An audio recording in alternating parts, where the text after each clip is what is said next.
Assalamualaikum warahmatullahi wabarakatuh. Perkenalkan, nama saya Muhammad Safrizal, kelas F Akuntansi dari Universitas Negeri Gorontalo.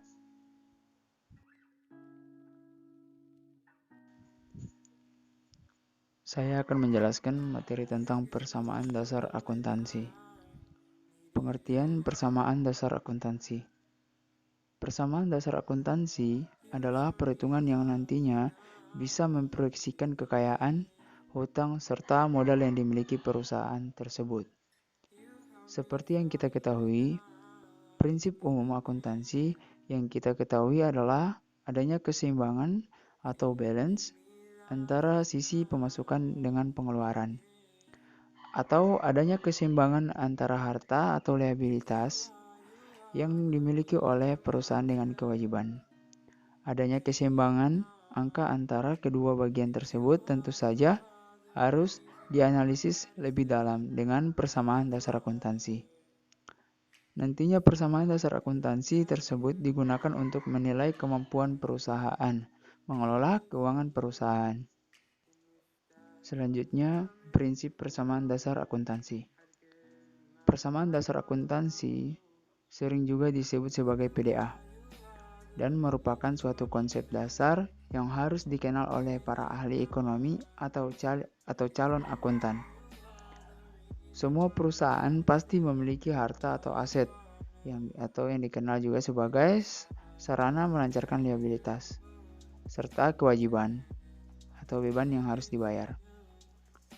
Prinsip persamaan dasar akuntansi secara matematis menghubungkan antara harta perusahaan dengan hutang serta modal. Bagian harta atau aset perusahaan termasuk dalam bagian aktiva, sedangkan hutang dan modal masuk dalam bagian pasifa. Kemudian rumus persamaan dasar akuntansi. Rumusnya yaitu harta sama dengan hutang ditambah modal. Seperti yang kita ketahui, semakin besar hutang pada sisi pasifa akan menyebabkan ketidakseimbangan pada sisi aktiva. Jika terjadi suatu transaksi yang tidak transparan atau tidak dilaporkan, nantinya juga akan terlihat dengan perhitungan prinsip persamaan dasar akuntansi tersebut. Kemudian manfaat persamaan dasar akuntansi. Persamaan dasar akuntansi tentu saja dibuat perhitungannya bukan tanpa alasan. Tentu saja ada berbagai manfaat yang bisa diperoleh oleh pihak akuntan ataupun perusahaan dari tabel dasar akuntansi ini. Berikut berbagai manfaat yang bisa didapatkan dari tabel persamaan akuntansi. Yang pertama, jadi sumber catatan yang nantinya bisa mempermudah proses pencatatan transaksi keuangan. Persamaan dasar akuntansi memuat informasi mendasar terkait transaksi keuangan yang masuk maupun yang keluar dari rekening perusahaan sehingga nantinya memudahkan proses pembuatan laporan keuangan. Yang kedua, sebagai sarana untuk memeriksa besarnya saldo yang masuk maupun keluar dari rekening perusahaan. Berbeda dengan laporan keuangan yang menyediakan laporan terperinci. Persamaan dasar akuntansi menyediakan transaksi dengan secara garis besar. Kemudian yang ketiga, sebagai sarana koreksi ketepatan antara saldo pada sisi aktiva maupun sisi pasifa. Perhitungan saldo pada kedua belah pihak tabel persamaan dasar akuntansi nantinya menyisakan angka yang seimbang jika semua transaksi telah dilaporkan dengan sebaik mungkin. Selanjutnya, materi tentang siklus akuntansi. Pengertian siklus akuntansi. Siklus akuntansi secara khusus diartikan sebagai proses berulang untuk melakukan identifikasi, analisis, dan merekam setiap kegiatan akuntansi dalam sebuah perusahaan. Siklus dalam kegiatan akuntansi ini terjadi dalam kurun waktu 1 tahun. Dalam kurun waktu tersebut, semua prinsip, kaidah, metode, hingga teknik-teknik dalam akuntansi digunakan untuk mencatat segala kegiatan akuntansi perusahaan. Umumnya, siklus ini dimulai pada awal tahun dengan pembukaan dan ditutup sebagai jurnal penutup. Proses akuntansi ini dilakukan berkesinambungan dan berulang selama perusahaan masih aktif. Hal ini kemudian menjadikan proses-proses tersebut sebuah siklus. Adanya siklus ini dapat membantu pemilik perusahaan dalam melakukan analisis terkait kondisi keuangan perusahaan yang dimilikinya. Selanjutnya, tahapan siklus akuntansi. Sebagai sebuah siklus, proses akuntansi juga memiliki berbagai tahapan yang harus dilalui secara berurutan. Tujuan dalam siklus ini adalah untuk memberikan suatu informasi akuntansi yang tepat, sehingga dapat membantu dalam proses pengambilan keputusan untuk mencapai tujuan tersebut. Inilah tahapan-tahapan dalam siklus akuntansi. Yang pertama, identifikasi transaksi. Yang kedua, analisis transaksi. Yang ketiga, pencatatan transaksi dalam jurnal. Yang keempat, posting buku besar. Yang kelima, menyusun neraca saldo dan jurnal penyesuaian. Yang keenam, penyusunan neraca saldo, penyesuaian, dan laporan keuangan. Yang ketujuh, menyusun jurnal penutup. Dan yang terakhir, menyusun neraca saldo dan jurnal pembalik. Selanjutnya, laporan keuangan. Secara umum, laporan keuangan adalah laporan yang berisi pencatatan uang dan transaksi yang terjadi dalam bisnis, baik transaksi pembelian maupun penjualan, dan transaksi lainnya yang memiliki nilai ekonomi dan moneter. Biasanya, laporan ini dibuat dalam periode tertentu. Penentuannya ditentukan oleh kebijakan perusahaan, apakah dibuat setiap bulan atau setiap tahun sekali. Terkadang perusahaan juga menggunakan keduanya. Laporan keuangan dibuat untuk mengetahui kondisi finansial perusahaan secara keseluruhan, sehingga para stakeholder dan penggunaan informasi akuntansi bisa melakukan evaluasi dan cara pencegahan dengan tepat dan cepat jika kondisi keuangan usaha mengalami masalah atau memerlukan perubahan. Kemudian jenis-jenis laporan keuangan. Terdapat 5 jenis laporan keuangan utama pada bisnis. Semuanya disesuaikan dengan bentuk transaksi yang terjadi di dalam perusahaan. Karena setiap laporan ini memiliki fungsi dan prinsip yang berbeda. Tentu mereka yang membuat laporan ini harus bisa membedakan pembuatan laporan keuangan yang sesuai dengan peruntukannya. Berikut adalah penjelasan 5 jenis laporan keuangan utama perusahaan lengkap, beserta jenis dan fungsi yang bisa kita ketahui. Yang pertama, laporan laba rugi. Laporan laba rugi adalah laporan finansial perusahaan yang dibuat oleh bisnis untuk mengetahui pengeluaran dan pemasukan bisnis secara mendetail. Isi dari laporan ini ialah data-data pendapatan sekaligus beban yang ditanggung oleh perusahaan. Biasanya laporan ini dibuat untuk menjelaskan kondisi keuangan perusahaan pada periode tertentu. Maka dari itu, sebagian besar laporan dikerjakan pada akhir tahun atau akhir bulan sesuai ketentuan di perusahaan tersebut. Dengan adanya laba rugi, para stakeholder bisa mengetahui kondisi finansial perusahaan yang terkini, sehingga laporan tersebut bisa dijadikan sebagai dasar evaluasi untuk langkah kebijakan selanjutnya. Kemudian jenis laporan keuangan yang kedua adalah laporan arus kas. Laporan arus kas atau yang biasa disebut dengan cash flow ini sendiri dapat diartikan sebagai catatan keuangan yang berisi informasi tentang pemasukan dan pengeluaran selama satu periode. Laporan ini akan sangat berguna ketika Anda mengevaluasi struktur keuangan serta aktiva bersih perusahaan. Tak hanya itu, Anda pun bisa memanfaatkannya sebagai strategi adaptif menghadapi perubahan keadaan dan peluang. Laporan arus kas juga harus dibuat oleh akuntan atau bagian dari finance.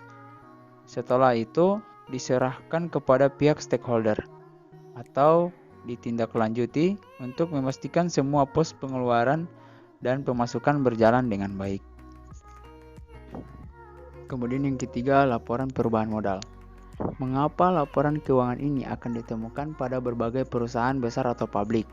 Sebab sebagian besarnya mempunyai struktur kepemilikan yang kompleks dalam perubahan akun ekuitas di tahun terkait.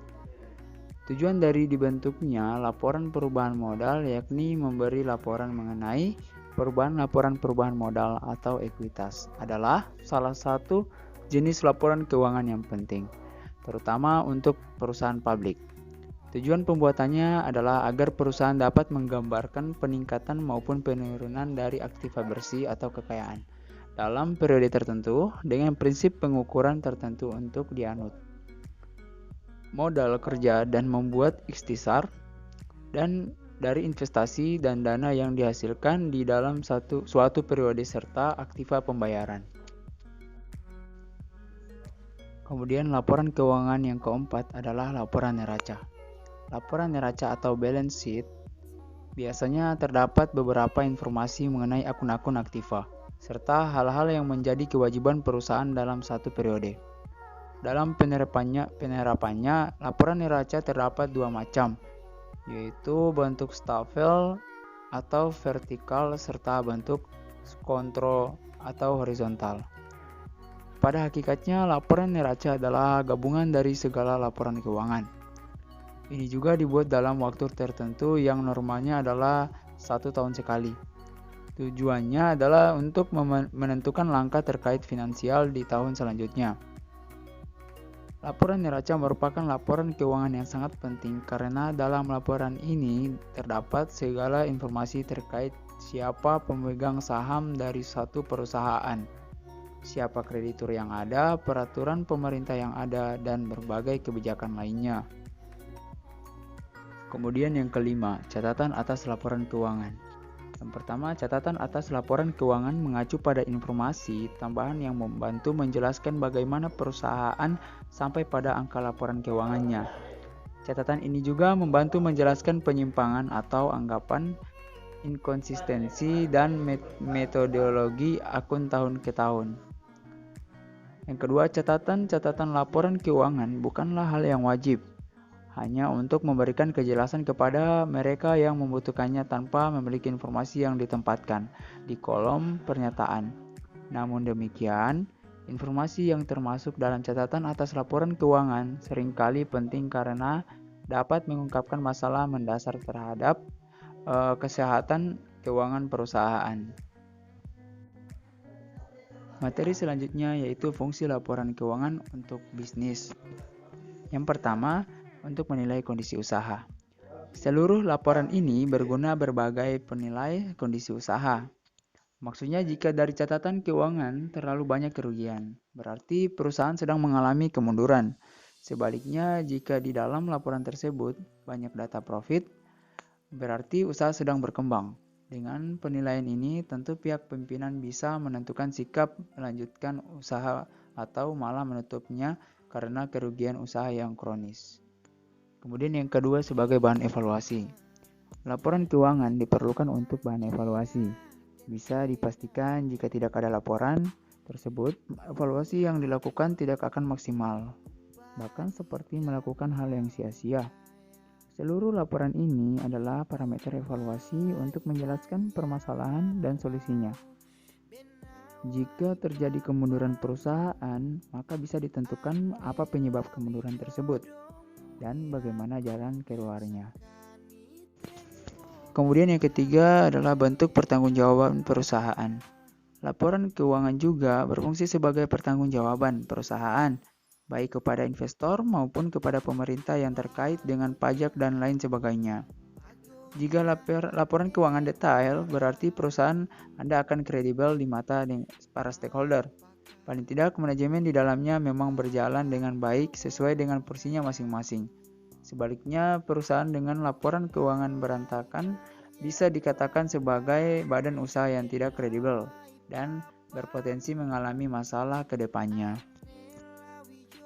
Kemudian yang keempat, 5 jenis akun. Yang pertama, harta. Harta merupakan sumber daya ekonomis. Harta bisa diurutkan berdasarkan likuiditasnya, artinya dapat digolongkan lagi dari yang paling mudah, berubah hingga tetap alias tidak berubah. Yang kedua, hutang. Hutang diurutkan menjadi hutang jangka pendek dan hutang jangka panjang. Disebut hutang jangka pendek itu karena masa pembayaran jatuh temponya tidak sampai 1 tahun. Kalau jatuh temponya lebih dari 1 tahun masuk ke dalam hutang jangka panjang. Yang ketiga, modal. Modal ini dalam penggolongan akun masuk ke dalam kekayaan pemilik perusahaan yang disetorkan kepada perusahaan. Kemudian yang keempat, pendapatan.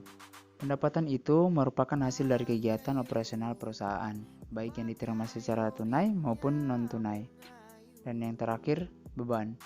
Beban merupakan sebuah pengorbanan yang dilakukan dalam rangka kegiatan perusahaan, termasuk melakukan kegiatan menghabiskan manfaat sebuah barang yang dimiliki.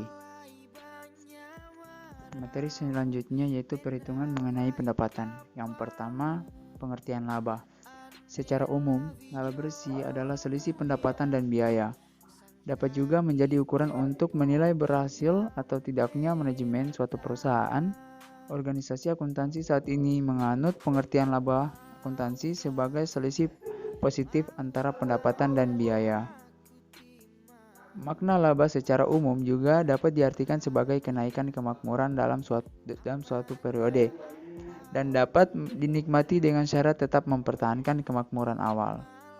Ilmu ekonomi murni mendefinisikan laba sebagai peningkatan kekayaan investor yang didapatkan dari hasil penanaman modalnya. Selanjutnya, karakteristik laba. Laba yang berdasarkan pada suatu transaksi yang akan benar-benar terjadi. Laba yang juga didasarkan pada suatu periode tertentu. Laba yang didapat didasarkan pada prinsip pendapatan, melalui suatu pemahaman khusus tentang arti laba, pengukuran dan pengakuan pendapatan. Laba yang membutuhkan pengukuran tentang biaya dalam suatu bentuk biaya historis yang diberikan perusahaan demi mendapatkan sebuah pendapatan tertentu. Laba yang didasarkan pada suatu prinsip perbandingan antara pendapatan dan biaya dan sangat relevan dan kaitan dengan pendapatan tersebut. Kemudian tujuan laba. Tujuan laba terbagi menjadi 4. Yang pertama, untuk membiayai operasional suatu perusahaan atau bisnis dalam pencapaian laba yang lebih maksimal. Yang kedua, untuk dapat melunasi hutang yang ada. Yang ketiga, sebagai cadangan dana untuk suatu kebutuhan investasi perusahaan. Dan yang terakhir yaitu untuk mengembangkan perusahaan atau bisnis di masa depan. Kemudian fungsi laba. Laba yang tinggi menunjukkan bahwa konsumen menginginkan produksi yang banyak dari sebuah industri atau perusahaan. Sebaliknya, laba yang rendah atau rugi menunjukkan bahwa para konsumen kurang menggemari produk atau kemungkinan komoditi memiliki metode produksi yang tidak efisien. Kemudian laba ini memberi petunjuk penting untuk suatu relokasi sumber daya atau kemampuan yang dimiliki oleh masyarakat. Dalam suatu sistem yang sempurna, laba bukan satu-satunya yang diutamakan oleh manajemen. Aspek pelayanan adalah yang utama. Kemudian unsur-unsur laba. Yang pertama, pendapatan. Pendapatan adalah hasil dari pekerjaan seseorang. Pendapatan juga dipahami sebagai sesuatu yang didapatkan setelah pekerjaan selesai atau setelah melakukan sebuah bisnis. Beban. Beban adalah salah satu yang harus dikeluarkan dan dipertanggungjawabkan seseorang demi mendapatkan hasil yang diharapkan. Yang ketiga, biaya yang dapat diartikan sebagai sesuatu hal yang harus menjadi khas dalam suatu bisnis. Kemudian yang keempat, untung atau rugi. Untung adalah pendapatan pebisnis. Sedangkan kerugian adalah hal yang dihindari oleh semua pemilik usaha. Yang terakhir, penghasilan. Penghasilan adalah hasil akhir suatu bisnis. Penghasilan inilah yang digunakan untuk suatu kehidupan bisnis. Kemudian faktor yang mempengaruhi perubahan laba. Yang pertama, periode waktu. Periode waktu dapat memprediksi perubahan laba dengan realisasi yang akan dicapai. Semakin pendek interval waktu, maka semakin akurat ramalan tersebut. Yang kedua, besaran perusahaan. Skala ekonomi berbeda-beda pada tiap perusahaan. Skala ekonomi yang tinggi dapat menghasilkan produk dengan tingkat biaya rendah. Kemudian yang ketiga, umur perusahaan. Manajemen suatu perusahaan yang masih belajar untuk menentukan ketetapan perubahan laba. Dan yang keempat, kredibilitas penjamin emisi. Penjamin emisi akan sangat berhati-hati untuk menjaga kredibilitas prediksi laba. Karena penjamin emisi yang ingin memberikan hasil yang maksimal kepada para pemakai. Dan yang kelima yaitu integrasi auditor. Faktor ini sangat berpengaruh pada laporan keuangan karena data yang diberikan menjadi salah satu prediksi laba. Auditor harus bisa menjamin informasi keuangan yang diberikan telah sesuai dengan pedoman. Dan yang terakhir, tingkat leverage. Tingkat leverage merupakan salah satu hal yang akan mencerminkan suatu risiko. Selanjutnya, cara menghitung laba. Laba bersih adalah selisih antara seluruh pendapatan dan seluruh beban yang dihasilkan oleh perusahaan. Konsep laba adalah selisih pendapatan lebih besar daripada beban. Apabila selisih pendapatan lebih kecil dibandingkan beban, maka itu disebut rugi. Dan apabila pendapatan sama besar dengan jumlah beban yang dikeluarkan, maka disebut impasse atau break-even point. Kemudian tahap-tahap menghitung laba. Untuk mencari laba kotor. Untuk mencari laba bersih, langkah pertama adalah mencari laba kotor terlebih dahulu. Laba kotor adalah selisih dari hasil penjualan dengan biaya yang dikeluarkan untuk menghasilkan produk, barang, atau jasa. Rumusnya yaitu laba kotor sama dengan penjualan bersih dikurang dengan harga pokok penjualan. Penjualan bersih adalah pendapatan perusahaan hasil dari penjualan. Setelah dikurangi semua biaya yang dikeluarkan dalam transaksi penjualan, contohnya adanya barang yang diretur oleh pembeli karena kondisi barang yang tidak sesuai standar. Rumusnya penjualan bersih sama dengan penjualan dikurang potongan penjualan dan dikurang return penjualan. Penjualan bersih tidak selalu berupa kas, serta juga bisa berupa piutang. Hal ini karena penjualan yang dilakukan tidak harus dilakukan dengan transaksi tunai. Penjualan secara kredit juga diakui sebagai penjualan. HPP atau harga pokok penjualan atau COGS atau cost of goods sold adalah semua biaya yang berkaitan dengan barang produksi atau barang yang dijual. HPP atau biaya yang berkaitan dengan barang dengan meliputi biaya pembelian barang dagang, termasuk persediaan barang dagang yang dibeli pada periode sebelumnya. Rumusnya HPP sama dengan persediaan awal dikurang pembelian bersih dikurang persediaan akhir. Sedangkan jumlah pembelian bersih dipengaruhi oleh pembelian, ongkos angkut pembelian, return, dan potongan pembelian. Rumusnya pembelian bersih sama dengan pembelian tambah ongkos angkut tambah dikurang return pembelian dikurang potongan pembelian.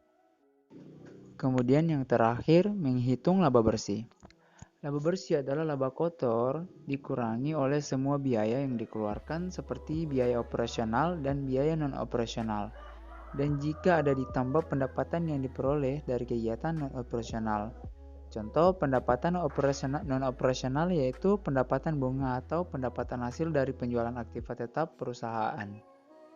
Dan biaya operasional contohnya adalah biaya pemasaran, biaya administrasi, biaya penyusutan. Sedangkan biaya non-operasional contohnya adalah biaya bunga atau interest dan pajak atau tax. Rumus laba bersih yaitu laba kotor dikurang beban usaha. Sekian materi dari saya. Bila ada kata-kata yang salah tolong dimaafkan. Wassalamualaikum warahmatullahi wabarakatuh.